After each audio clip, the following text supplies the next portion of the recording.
आदम के पहली सांस से लेकर यीशु के अंतिम शिष्य की आखिरी सांस तक। जब आप इस ऐतिहासिक घटना को सुनकर समाप्त करेंगे तो आप वही व्यक्ति नहीं रहेंगे जो आज हैं।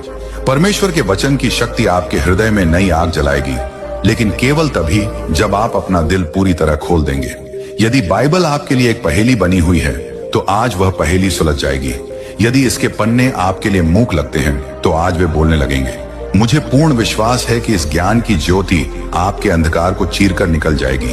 सब कुछ की शुरुआत से पहले हुई थी, उस अनंत मौन में जहां समय का कोई अर्थ नहीं था, जहां स्थान की कोई सीमा नहीं थी, केवल एक सत्य विराजमान था।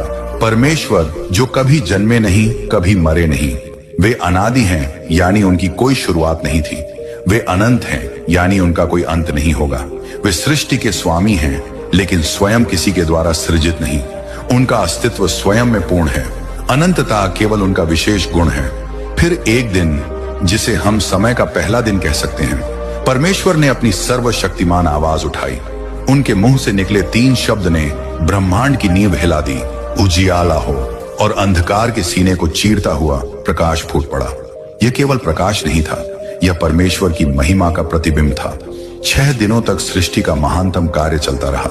आकाश अपनी नीली चादर ओढ़कर फैला, धरती अपने हरे भरे वस्त्र पहनकर सुशोभित हुई, समुद्र अपनी लहरों के साथ नाचने लगे, सूर्य, चांद और तारे अपनी अपनी जगह पर जगमगाने लगे। पेड़ पौधे, पशु पक्षी, सब कुछ परमेश्वर के वचन की शक्ति से अस्तित्व में आया। लेकिन 6वां दिन वह दिन था जब परमेश्वर ने अपना सबसे अनमोल रत्न तैयार किया, यानी इंसान। धरती की मिट्टी को अपने हाथों में लेकर प्रेम से उसे गढ़ा, फिर अपनी नाक से जीवन की सांस फूंकी और आदम, पहला मनुष्य, जीवित हो उठा। उसकी आंखों में परमेश्वर की छवि चमक रही थी, उसके चेहरे पर स्वर्गीय तेज था। फिर परमेश्वर ने कहा, आदम का अकेला रहना अच्छा नहीं। उन्होंने आदम पर गहरी नींद डाली, उसकी पसली से हव्वा को बनाया। जब आदम की आंख खुली और उसने हव्वा को देखा तो वह खुशी से चिल्लाया, अब यह मेरी हड्डी में से हड्डी और मांस में से मांस है। आदम और हव्वा पूर्णतः निर्दोष, शुद्ध और पवित्र थे। उनके मन में कोई दुष्ट विचार नहीं था, उनके हृदय में कोई पाप नहीं था। वे परमेश्वर के साथ प्रतिदिन बातचीत करते थे। स्वर्ग की शांति धरती पर उतर आई थी। वे अदन की वाटिका में आनंद से रहते थे और परमेश्वर की सृष्टि की देखभाल करते थे। लेकिन एक दिन एक काला साया उस स्वर्गीय वाटिका में प्रवेश कर गया। शैतान, वह जो कभी परमेश्वर का सबसे सुंदर स्वर्गदूत था, जो अब अहंकार और विद्रोह के कारण स्वर्ग से निकाला जा चुका था, उसने सर्प का रूप धारण किया और उस पवित्र स्थान में घुस आया। उसकी आंखों में बदले की आग थी। उसके मन में एक योजना थी, परमेश्वर की सबसे प्रिय सृष्टि को भ्रष्ट करना। वह हव्वा के पास आया और अपनी चिकनी चुपड़ी बातों से उसे फुसलाने लगा। क्या परमेश्वर ने सच में कहा है कि तुम वाटिका के किसी पेड़ का फल नहीं खा सकते? हव्वा ने उत्तर दिया, हम सभी पेड़ों का फल खा सकते हैं, केवल बीच वाले पेड़ का नहीं।